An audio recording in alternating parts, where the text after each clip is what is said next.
하나님의 말씀 시편 34편 11절에서 마지막 22절까지 함께 읽겠습니다. 시작. 너희 소자들아 와서 내게 들으라. 내가 여호와를 경외함을 너희에게 가르치리로다.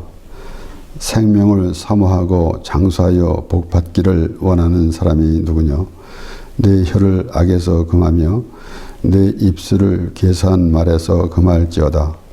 악을 버리고 선을 행하며 화평을 찾아 따를지어다. 여호와의 눈은 의인을 향하시고 그 귀는 저희 부르짖음에 기울이시는도다. 여호와의 얼굴은 행악하는 자를 대하사 저희의 자취를 땅에서 끊으려 하시는도다. 의인이 외치며 여호와께서 들으시고 저희의 모든 환난에서 건지셨도다. 여호와는 마음이 상한 자에게 가까이 하시고 중심에 통해하는 자를 구원하시는도다. 의인은 고난이 많으나 여호와께서 그 모든 고난에서 건지시는도다. 그 모든 뼈를 보호하시며 그 중에 하나도 꺾이지 아니하도다.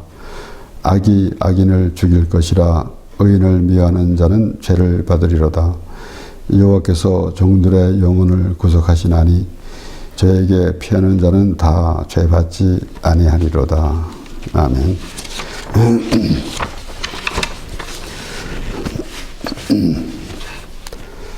우리는 우리가 신앙생활하며 우리 세상 사람들이 객관적으로 보는 그런 관점에서 기독교인이고 또 다른 이 종교에 속해 있는 사람을 그렇게 볼 것입니다. 그러나 우리는 분명히 하나님 외에는 다른 신이 없다라고 하나님께서 말씀하신 이스라엘 자손들에게 하나님께서 그렇게 말씀하셨는데도 불구하고 이스라엘 자손들 곧 하나님의 백성들이 이제 다른 신을 섬기는 그러한 참 하나님께 불순종한 그런 모습이 있었습니다. 하나님께서 우주 만물을 지으시고 우리를 지으셨으므로 우리는 하나님의 인도하심 따라 살아가게 되는 것입니다. 그런데 자신의 생각 때문에 그러한 이상한 그 짓을 하고 있는 그런 것 알지도 못하죠. 사람들이 자신이 어떤 일을 행하고 또 어떻게 살아가고 있는지 참 정확하게 깨닫지 못하고 살아가는 모습을 보게 됩니다. 오늘 다윗은 특별히 이제 하나님으로부터 참 기름 부음을 받았고 어려서부터 하나님과 동행하고 하나님의 도우심으로 살아갔던 다윗이 결국은 그렇게 수많은 모든 일에서 하나님께 구하고 또 하나님과 더불어 살고 또 하나님께서 도와주심을 깨달아 알았으므로 그래서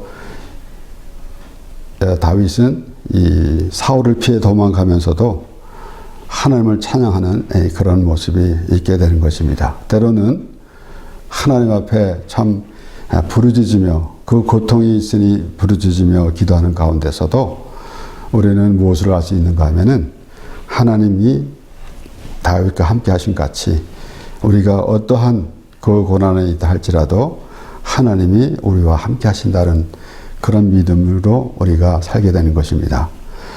오늘 여기 이 말씀을 보면은 12절 오늘 본문 말씀 12절을 보면은 생명을 사모하고 장수하여 복 받기를 원하는 사람이 누구냐? 이 세상에 복 받기를 싫어하는 사람은 없을 것입니다. 그런데 그 복의 개념이 각자 다르기 때문에 그들이 받는 각자가 어떤 생각으로 복에 대해서 개념을 갖고 있는지 그런 것은 각자가 다르지만은 하나님께서 우리에게 이 세상의 삶을 허락하신 것으로부터 시작해서 우리는 생각해 봐야 합니다. 과연 우리는 하나님께 어떤 존재인가라는 것을 생각해 보면서 하나님을 믿으면은 우리가 복을 받으리라 라는 그런 생각보다는 그 이전에 하나님을 믿는 것이 복이다라는 것, 그러한 이해가 우리에게 있어야 합니다. 모세는 이스라엘 자손들에게 그렇게 말합니다. 신명기 30장 19절에서 20절에 내가 오늘날 천지를 불러서 너희에게 증거를 삼노라. 내가 생명과 사망과 복과 저주를 내 앞에 두었은즉 너와 네 자손이 살기 위하여 생명을 택하고 내 하나님 여호와를 사랑하고 그 말씀을 순종하며 또 그에게 부정하라. 그는 내 생명이시요 내 장수시니 여호와께서 내 열조 아브라함과 이삭과 야곱에게 주리라고 맹세하신 땅에 내가 거하리라. 하나님께서 아브라함을 부르시고 내가 네게 지시할 땅으로 가라 라고 하신 말씀, 우리는 때로는 하나님께서 정해 주신 것도 내 생각으로 재차 확인하는 그러한 그 생각을 가지고 있습니다. 때로는. 그러나 하나님께서 정해 주신 길이 무엇인지, 하나님께서 지시할 것이 무엇인지, 그런 것을 하나님이 어떻게 인도하시는, 이스라엘 백성들을 애굽에서 이끌어내실 때에 바로에게 행하신 일, 홍해로 가르신 일, 이런 모든 것들을 기억할 때에 하나님께서 지시할 땅으로 가라 라는 말씀을 들으면 과연 어떠한 우리의 생각을 가져야 하겠습니까? 이스라엘 백성들이 애굽에서 나와서 이제 가나안 땅, 하나님께서 약속하신 가나안 땅으로 이끌어 주시는데, 그들은 우리 민수기 13장에 보면은 여호와께서 정탐하게 하라라고 그렇게 말씀이 기록되어 있지만은 신명기에서 모세는 이스라엘 자손들에게 너희가 와서 내게 와서 정탐하게 하라 해달라고 그렇게 요청했다고 되어 있습니다. 그러니까 하나님께서 약속하신 가나안 땅, 그곳에 하나님께서 정해 주셨는데 내가 다시 확인해 봐야 되겠다, 그러한 생각으로 그렇게 말했던 것입니다. 그러니까 하나님과의 우리의 관계를 우리는 확실하게 알아야 합니다. 그래서 결국은 오늘 다윗이 생명을 사모하고 장수하여 법받기를 원하는 사람이 누구냐? 그러면은 하나님으로 인해서 모든 것이 이루어지는 그러한 우리의 삶인데, 각자 자기 생각대로 살아가는 것이 얼마나 참 불편하고 어리석은 것이겠습니까? 결국은 이제 복이라는 개념, 과연 하나님께서 주시는 땅에 거하는 그러한 그 의미를 알고 있을 때에 우리는 비로소 하나님의 자녀됨을 알게 되고 또 그렇게 믿게 되는 것입니다. 우리가 하나님을 믿는다, 우리가 신앙생활을 하면서 하나님을 섬깁니다 라고 그렇게 말을 하지만은, 물론 성경에서도 내 하나님 여호와를 마음과 뜻을 다해서 섬기라고는 말씀이 있지만은, 그래서 우리가 섬긴다는 개념도 어떻게 보면은 이방인들이 그 우상을 넣고 절하는 그런 모습으로 있으면은 얼마나 참 하나님께 불순종하는 그런 모습이 되겠습니까? 그렇기 때문에 하나님을 섬긴다라는 것은 하나님의 말씀을 듣는 거 아니겠습니까?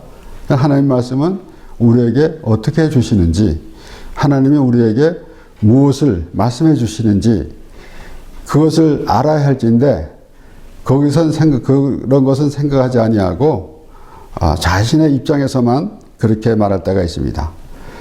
그래서 이제 다윗은 그렇게 말하고, 결국은 그 여호와를 경외함을 가르친다라고 시작하면서 말씀이 나온 것인데 결국은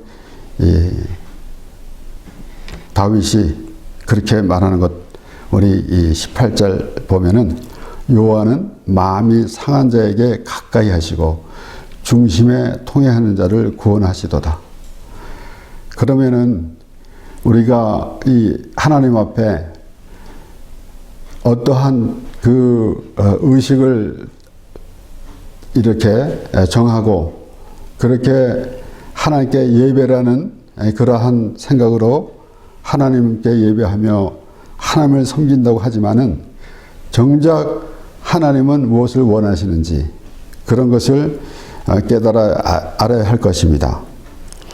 그래서 우리는 궁극적으로는 우리가 하나님을 부르는데 예수 그리스도를 인하여 예수 그리스도 십자가 안에서 하나님을 부르게 되어 있는 것입니다. 하나님께서는 우리를 구원하시려고 예수 그리스도를 보내주셨는데 바로 예수 그리스도로 인해서 하나님을 아버지라 부르게 그렇게 정해놓으시고 하나님과의 우리와의 관계를 그렇게 하나님께서 그 뜻 가운데 이루어 주시는 것입니다.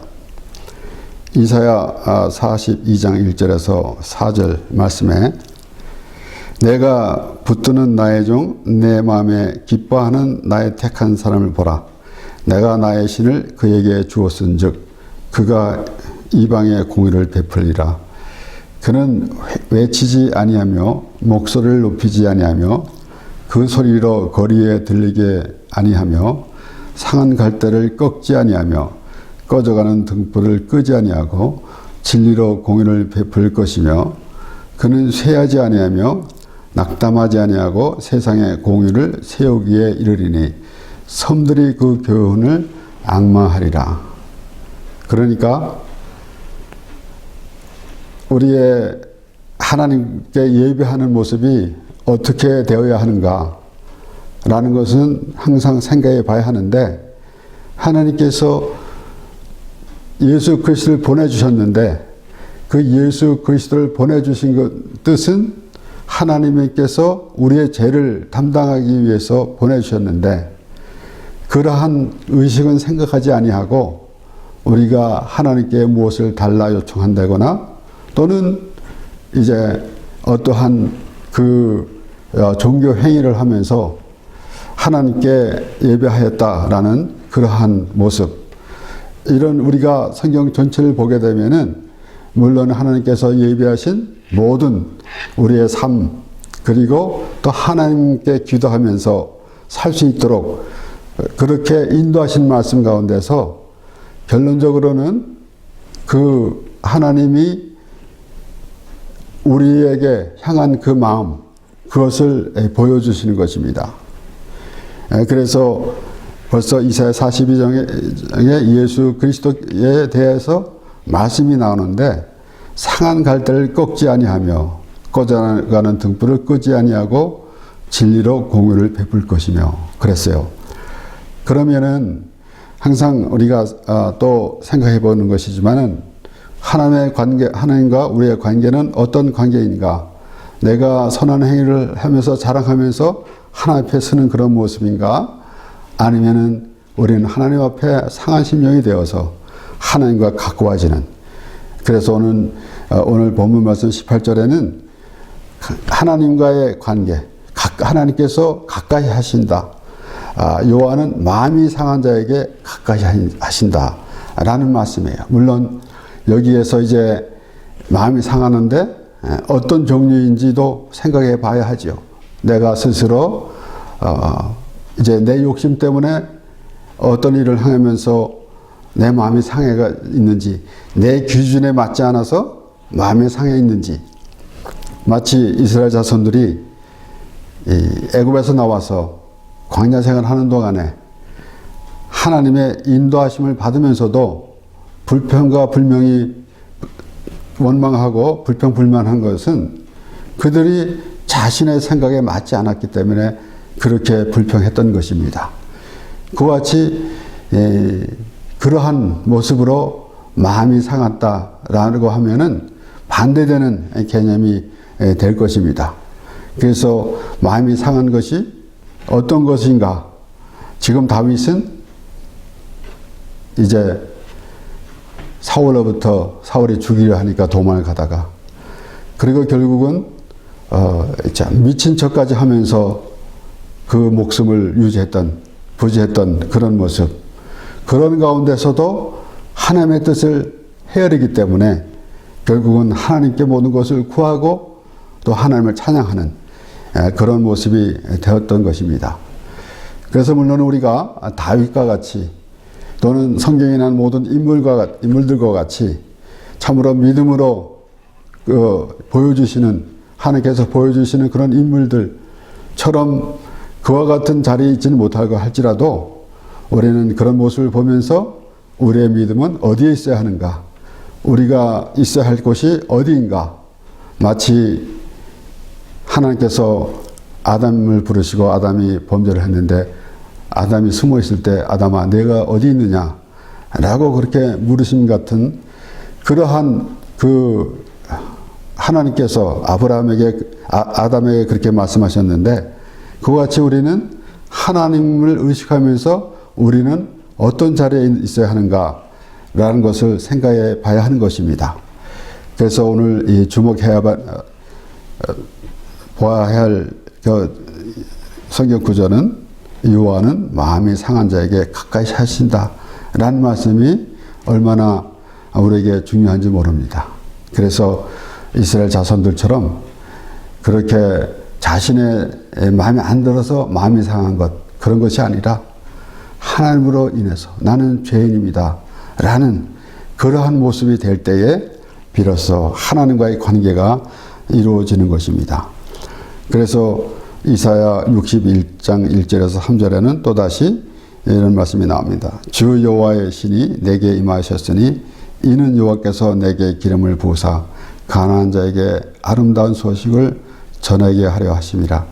나를 보내사 마음이 상한 자를 고치며 포로된 자에게 자유를, 갇힌 자에게 노임을 전파하며 여호와의 은혜의 해와 우리 하나님의 신원의 날을 전파하여 모든 슬픈 자를 위로하되 무릇 시온에서 슬퍼하는 자에게 화관을 주어 그 죄를 대신하며 희락의 기쁨으로 그 슬픔을 대신하며 찬송의 옷으로 그 근심을 대신하시고 그들로 의의 나무 곧 여호와의 심으신 바 그 영광을 나타내심이 낼 자라 일컬음을 얻게 하려 하심이니라. 예수님께서 오셔서 참 예수님은 하나님부터 기름 부음 받은 예수님입니다. 그러니까 다윗이 이제 왕이 되기 위해서 기름 부음을 받았는데 3번 기름 부음을 받았습니다.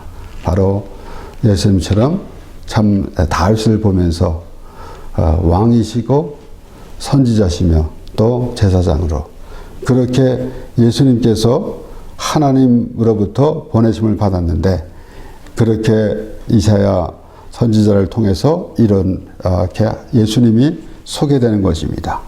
그러므로 마음이 상한 자를 고치며, 또다시 우리가 살펴보지만은 내 생각이 맞지 않아서 하나님의 인도하심이 내게 불편해서 마음이 상한 것, 마치 어린 자녀들이 부모가 그 자녀들 위해서 해주는데 자녀들은 자기들 생각에 맞지 않으니까 짜증을 부리며 불평하는 모습과 같은 것입니다. 그런데 하나님께서는 이스라엘 자손을 하나님의 백성으로 삼으시고 하나님의 방법으로 이끌어 가시는 것입니다. 그래서 우리가 믿음의 삶, 우리의 신앙생활에서 중요한 것은 하나님의 인도하심을 우리가 깨달아 알을 때, 하루 24시간 우리가 밤에 자고 또 아침에 일어나서 생활하는 동안에 과연 하나님이 어떻게 인도해 주시는지 그런 생각을 가지면서 살아가게 될 때에 우리는 과연 하나님께서 정해 주신 삶, 그 가운데서 있게 되는 것입니다. 특별히 우리가 말씀을 보면서 하나님의 그 언약 안에 거하기 원하는 그러한 기도가 우리에게 있어야 할 것입니다. 그래서 이런저런 우리의 닥친 문제 놓고 기도하는데 무엇보다도 우리 하나님의 언약 가운데 있기를 원하는 그런 기도를 할 때에 하나님과의 교통이 있게 될 것입니다. 우리 다시 이 시편 145편에 보면은 17절에서 19절까지 여호와께서는 그 모든 행위에 의로우시며 그 모든 행사에 은혜로우시도다. 여호와께서는 자기에게 간구하는 모든 자 곧 진실하게 간구하는 모든 자에게 가까이 하시는도다. 저는 자기를 경외하는 자의 소원을 이루시며 또 저의 부르짖음을 들으사 구원하시리로다. 그랬습니다. 그래서 과연 그 하나님께서 이스라엘 자손들을 하나님의 백성으로 삼으시고 그들이 하나님께 대한 어떠한 그들이 하나님께 대하고 있는 마음을 하나님께서 원하시는지라는 것입니다. 그래서 대표적으로 다윗이 하나님께 어떻게 했고 그의 삶 속에서 어떻게 하나님이 인도하셨다라는 그러한 그 다윗의 믿음을 우리가 볼진데, 과연 이제 하나님 앞에 부르짖는데 어떤 의미로 하나님께 부르짖겠습니까? 이스라엘 백성들이 애굽에서 신음하면서 부르짖는 그 이스라엘을 하나님께서 들으셨다라고 하셨습니다. 우리는 때로는 특별히 하나님께 부르짖으라 라는 말씀을 보면서 내가 원하는 것을 취하기 위해서 부르짖으라 라는 그런 의미로 그렇게 생각할 때가 많이 있습니다. 하지만은 부르짖는다는 것은 결국은 죄에 빠져 있었기 때문에 살려고 하는 그러한 의미에서 부르짖는 것이 되는 것이지, 이 세상에 살면서 내 욕심을 내면서 내가 원하는 것을 얻기 위해서 부르짖는다. 그래서 우리가 신앙생활 하는 가운데서 물론 이제 조금씩은 웃자고 하는 그런 말 가운데서 기도를 좀 빡세게 해달라라든가 그렇게 해야 된다라든가 이렇게 말하기도 하지만은 그런 생각은 좀 하지 않아야 할 것입니다. 그리고 야곱이 야복 강가에서 하나님의 사람과 씨름하는 것처럼 안 주면은 안 됩니다 하고 매달리는, 그렇게 하면은 얻어지리라 라는 그런 생각으로 신앙생활을 할 경우에는 하나님께서 하신 말씀과는 다른 그러한 생활이 되고 마는 것입니다. 그래서 너는 내게 부르짖으라 라고 했을 때에 언뜻 우리가 생각하면은 우리 삶 가운데서 조금 문제도 있고 조금 더 이것도 내가 필요한 것도 있고 해서 하나님께 구하는데 그냥 얌전하게 구하지 말고 좀 부르짖으라 라고 그렇게 판단하고 그렇게 말하기도 하는데, 과연 그런가? 하나님의 말씀을 보면서 생각해 봐야 할 것입니다. 오늘 이 말씀을 읽은 가운데 다른 성경 구절 말씀도 보았지만은 특별히 본문 말씀 18절에 하나님이 누구와 가까이 하신다 라는 것을 생각해야 하는 것입니다. 교만한 자, 나는 하나님 없어도 산다고 하는 사람에게 하나님이 가까이 할 이유가 하나도 없습니다. 나는 죄인으로서이다. 하나님의 은혜를 구하는 자에게 하나님이 함께 하시는 것이지, 나는 하나님께서 하라고 하는 것은 다 했습니다 라고 하면서 자기 행위를 자랑하는 그런 사람에게 하나님이 같이 하실 필요도 없고 같이 하시지도 않을 것입니다. 그러므로 과연 모세가 이스라엘 자손들에게 너희는 하나님이 택한 백성이다 라고 말했는데, 하나님이 왜 너희를 택했는가? 다른 민족보다 많아서가 아니라 오히려 적음이다 그러면은 이스라엘 자손들은 하나님의 도움이 아니면은 살 수 없다라는 의미입니다. 여기서 우리가 하나님께서 한 민족, 어떤 민족만 택해서 그 민족만 구원시킨다라는 의미 아닙니다. 하나님께서 이스라엘 자손들을 하나님의 백성으로 삼으심 같이 하나님 아니면 살 수 없음을, 죄인인데 하나님의 은혜를 구하는 그러한 사람들이 곧 하나님의 백성이 되는 것입니다. 그렇기 때문에 우리는 특별히 구약의 성경에서 이방인들, 하나님의 백성 이스라엘 자손이 아닌 다른 민족들은 이방인입니다. 그런데 바로 우리 예수 그리스도를 믿지 아니하고 그러한 사람들은 바로 이방인이에요. 그래서 예수님이 너의 염려에 이르기를 무엇을 먹을까 무엇을 입을까 하지 말라. 이는 다 이방인이 구한 것이다 그랬어요. 그렇기 때문에 그런 하나님을 믿지 않는 사람들은 어떠한 생각을 가지고 있는지 그런 것을 말씀해 주신 것이고, 결국은 오늘 하나님과의 관계에서 하나님께서 이스라엘 백성들을 자녀 삼아 주신 것 같이, 하나님의 백성으로 삼아 주신 것 같이 우리는 참 이런 교만해서 하나님이 없이도 살 수 있다라는 그런 교만한 자가 아니고 하나님의 은혜를 구하는 자는 하나님의 백성이 되는 것입니다. 그래서 우리 예수님께서 이제 마태의 집에서 잡수셨는데 바리새인들이 비난을 했습니다. 마태복음 9장 11절에서 13절.